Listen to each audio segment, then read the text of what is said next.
As of right now, the Claw Grime are the big bads of a Boruto series, and are purposely set up to be mysterious. There are 4 evolved self-aware Claw Grime called God Tree Egos that were produced by Code's Ten-Tails after consuming humans. We currently know the identities of 3 out of the 4 egos. This guy with a giant claw is Bug, Hidari is Sasuke, and Matsuri is Moegei.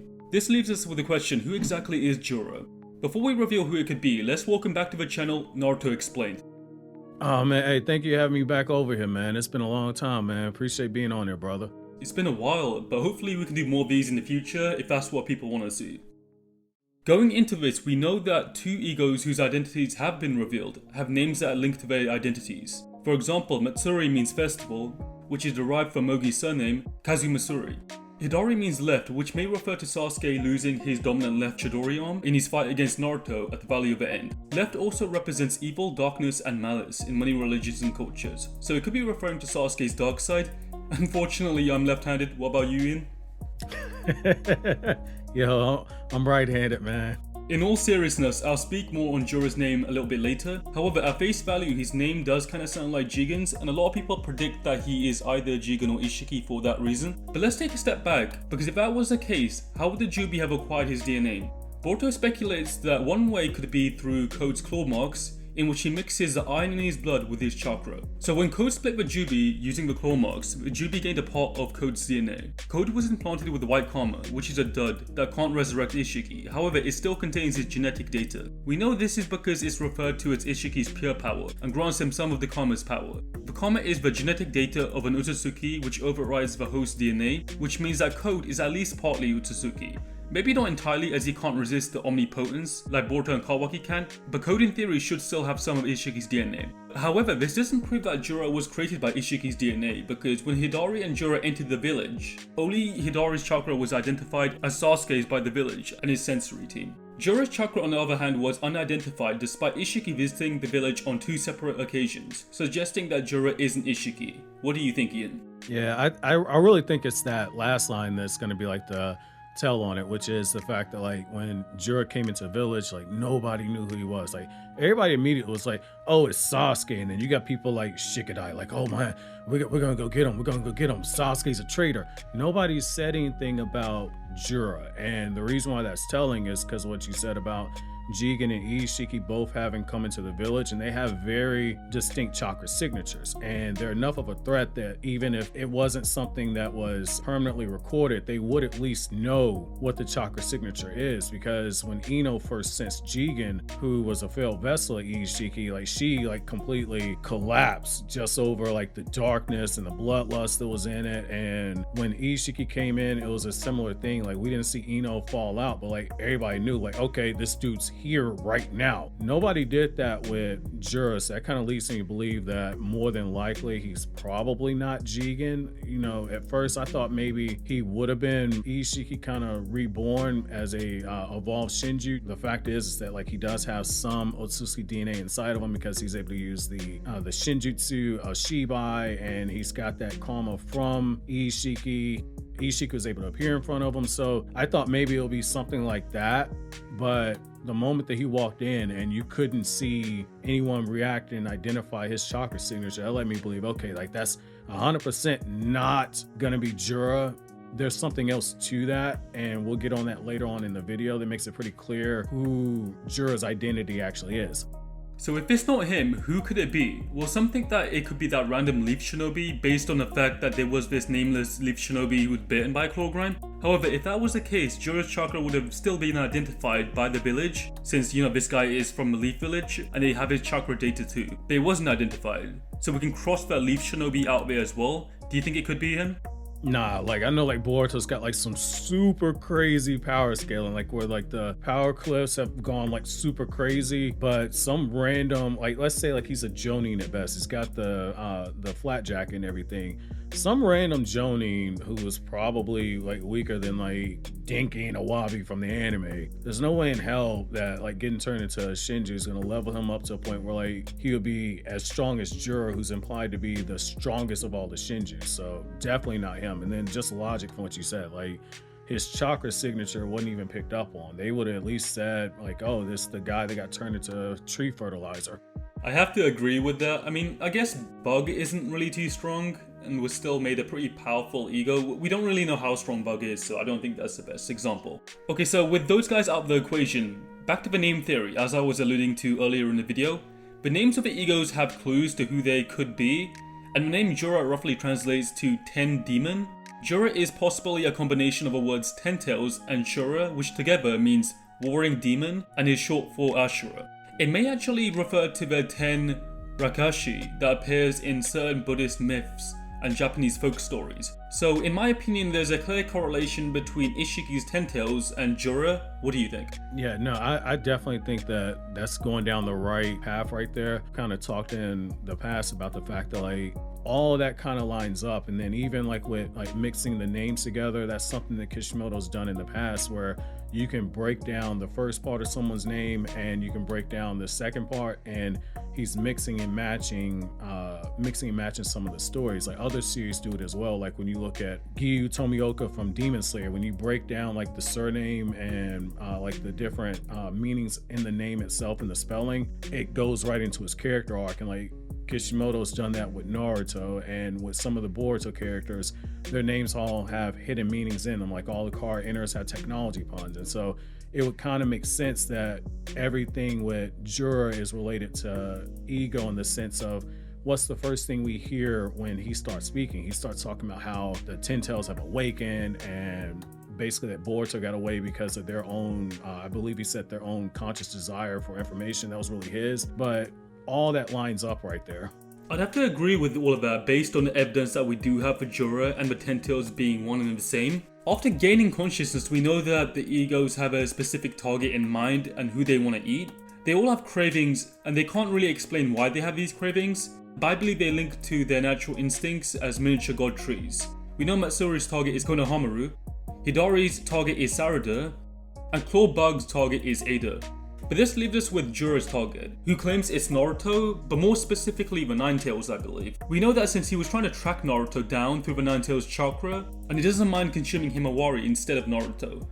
So I think that some of it goes down to, as we've seen in the past, like just with the Sasuke clan in general, like there's a strong fascination with Naruto's chakra as the Nine Tails. Like when Momoshiki and Kinshiki came, they tracked down Killer B, and B survived that encounter. He cut off his tentacle in that encounter with Momoshiki at the last second, like he did with Madara and with Sasuke. But like the thing is, it's like they went there thinking, hey, this might be Naruto because it's a huge pool of chakra. It's one of the biggest chakra signatures on the planet. Okay, that's not him. They moved on to Naruto with Jigen. One of the things that drew Jigen to Konoha, yes, it was getting Kawaki, but there was also a fascination with Naruto there once he interacted with them. And like when you go into the mythology, in particular like Fox mythology, the thing that we're told is that like the more tails that a Kitsune gets, ultimately up to the Nine Tails, the stronger it gets. You get one tail per every 100 years. And so when you add that in and you look at some of the mythology for Kitsune and the fact that like some of them are called disasters, some of them are called tricksters, some of them have the ability to transcend time and space, and etc. It kind of makes sense just given what we were told in Naruto's manga about like the Nine Tails being the strongest of the tail beasts. So if you're Jura and you're trying to get the most potent of the chakra fruits, basically, you know, consuming as much of the chakra around the planet as possible through the harvesting the chakra fruit through Infinite Tsukuyomi whenever that gets casted, you definitely want to get your hands on the Nine Tails chakra. And you want to get all of it. Like the other 7 Biju that are running around, you can get them at any point. You can get Killer B because like when that gets casted, he's probably gonna be in a titty bar somewhere. So it's like you got your options. So I think that him saying that he'll go after Himawari instead of Naruto, he was like, I want to meet Naruto. And then when he sees Himawari and he senses that chakra inside of Himawari, he immediately goes, yeah, no, you'll do. At that point, you don't even care about finding Naruto anymore. It's Himawari, because Himawari has the Nine Tails, and the 10 Tails is looking for a part of itself. It makes sense that you go for the biggest part of yourself before anything else. Yeah, it's interesting that you talk about the 10 Tails power. Do you think Jura is the most dangerous out of all of the egos? Yeah, I think that just from like the symbolism perspective, in volume 2 of Boruto 2 Blue Vortex, so that'd be chapters 5 through chapter 8, in the author comment by Ikimoto, he talks about how Dragon Ball was like a huge influence on him. Anybody who's read Dragon Ball's manga can see it, but particularly talks about how he takes like a lot of his paneling stuff. And I bring that up to say, when you look at Jura, one of the first things we see, literally the first thing we see with Jura, is all the other Shinju, they're on the ground. And Jura is the one that is shown floating above everyone else. He's got the spread to himself, basically, as far as that panel spread. It's implying that he's above everyone else that is on the ground beneath him. He's above the other Shinju. He's the one guiding them, giving them instructions like, hey, follow your urges. That's how Matsuri's like, oh yeah, Team 10, but really Konohamaru. Bug's like, oh yeah, I'm definitely going after Ada. Hidari's like, I'm gonna go after Sardu, Chia. He's guiding them the entire time. And when you look at it, they're all kind of deferring to what it is he wants to do. Like Hidari's in Konoha, he should be going after Sarda, but what's he doing? He's tagging along with Jura to help Jura look for the Nine Tails. Like, so I think the hierarchy is definitely there. I think that he's definitely the strongest. Boruto, he was getting ganged up on, but the guy immediately just gets the hell up out of there. When you look at it from a strength perspective, like Kawaki, when he goes up on Hidari, he drop kicks the dude. And you could say, oh, that was like a little off guard, but like Hidari turned around, he sensed him coming. Then when Jura sees him, Jura just comes out like, hey, Kawaki, don't you mess up the bookstore. It's a treasure trove up in here. I got to read these books. And then he proceeds to walk up to Kawaki. And like, that's your first sign he's on a different level, because the dude's got his fucking hands in his pants. Anytime you see some shit like that, you know you're about to get fucked up. And that's exactly what happens. He goes up to Kawaki. Kawaki's using his ninja tech extensions. Jura just immediately says, get this out of here. Kawaki tries to use Sukuni Hikona, catch him off guard. He immediately reacts. We've seen it with Momoshiki, where when Kawaki used it against Momoshiki controlling Boruto's body around chapter 67, Momoshiki had a moment where he had to pause and readjust. Jura has no hesitation and immediately clocks this dude. And it's the same thing with the way that he's able to just casually send Kawaki flying. Kawaki's in the Karma Seal. So at this point, he's using his full power outside of like the Horn Kawaki form, but he hits him hard enough to leave him completely unconscious. And you know, just from as many versus battles as you do, the strength you need to be able to knock someone out, especially when they're close to their full power, when they're on guard at that, and to knock them completely clean out, there has to be a significant gap in power between those two. And like the way that he's shooting off the tail beast bomb, like I saw people when the leaks came out saying, oh, he can't be that strong because like the Biju Dama didn't like Chocho and etc. reacted to it. But like what people are missing is that when you get a Biju Dama and you condense the chakra down in size like that, you're making it more powerful. Yeah, for sure. To me, like, he seems the most menacing. I mean, he is a menace, right? Demeanor and his aura is very similar to Pain's, so he does give off those leader type vibes. We know he could shatter Kawaki's body modifications and launch him to knock him out, like you said. And you are right in saying that you need to be significantly stronger than somebody in order to do that. But multiple times stronger probably, right? And we know that this isn't like the only power he has. He does have the claw mark power, thanks to Code, and he also had Wood Style. And he probably creates that by combining both water and earth together. So he seems to be pretty technically proficient in the techniques that he can do. And even controlling the tailed beast bomb like that is an insane feat. And you'd think that it would make the Biju bomb much more powerful. I think in my previous video I was calling it like a Biju grenade, since it does seem to be very similar to something we'd see in series like Dragon Ball. And maybe it's just like a Rinnegan control type of thing. We don't know jutsu that he used in particular. Hopefully we do get like information in V-Jump about that soon. But I wouldn't be surprised if that is one of the most powerful attacks, at least condensed, that we've seen up until this point. I know in Boruto we don't see a lot of large scale attacks usually. I think you may have talked about this in the past where the scale was dialed down a bit artistically.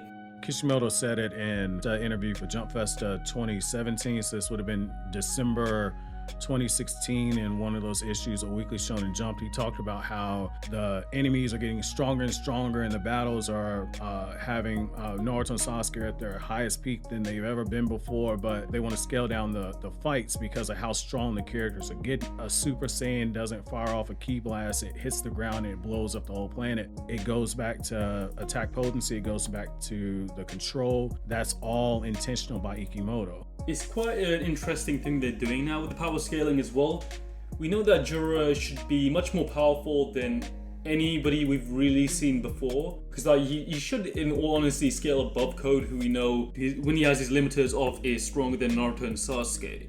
So it's interesting to see like where they might go with his power scaling from here, and if they're gonna do more of this like chakra control condensation of attacks type thing. And that brings us to the end of a video. If you enjoyed the video, hopefully you can sub and like. As of right now, Jura's identity is officially unconfirmed, and obviously it could be anybody, but I'm pretty sure that it probably is the main body of Ishiki's Ten Tails. I'm assuming that Ian would probably agree with that, but if you do disagree or even have your own thoughts, let us know down in the comment section. Check out my other Boruto theory videos, and also check out Naruto Explains videos. I know he creates Boruto content consistently, so it's probably worth checking him out if you haven't already. I'll leave a link down below to his channel if you do want to check him out. Any last thoughts, Ian? Yeah, absolutely. The last thought should be we should all do a Lord and Savior praise to our goddess lady Tenten. She's the one that's gonna save everything. It ain't gonna be Boruto. It ain't gonna be Kawaki. Naruto's not getting a new form. Sasuke's not getting another Rinnegan. It's gonna be Tenten coming in with the Sage of Six Paths tools, and she's gonna save the fucking day. You heard it here first. Well, I guess you heard it right. And there's actually a really funny panel for Tenten. Have you seen that? Like, it's like the first page of one of the chapters, right? And it's just her like sleeping. The chapter's title's like Itachi's power, so she was low-key sleeping on Itachi's power. Which... Thanks for watching. Hopefully you guys have a great day. Until next time, peace out.